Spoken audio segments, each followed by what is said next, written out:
SIR নিয়ে ইতিমধ্যে সমস্ত বিরোধী জোটগুলো এক হয়েছে ইন্ডিয়া। ভালো, খুব ভালো। যে আমি ভীষণ খুশি যারা দিল্লিতে সিপিএম, কংগ্রেস, তৃণমূল একসাথে আন্দোলন করছে।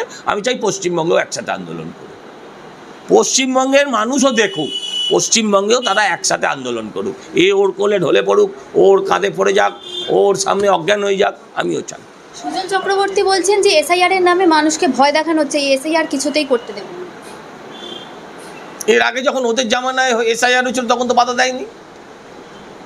2002 সালে পশ্চিমবঙ্গে কারা ক্ষমতায় ছিলেন? 35 বছরে আরো কতগুলো এসআইআর হয়েছে, তখন তো করতে বাধা দেয়নি। আচ্ছা, বিহারেও বলেছে করতে দেবো না। বিহারে একটা কমপ্লেন গতকাল অবধি জমা করেনি। 65 লাখ লোকের নাম বাদ গেছে। কটা শূন্য হয় বলতে পারবে? মা এক চান্সে বলতে পারবে না, বলতে পারবে না। 65 লাখ মানুষের নাম বাদ গেছে। চোখ বুঝে ভাবো, 65 লাখ লোক।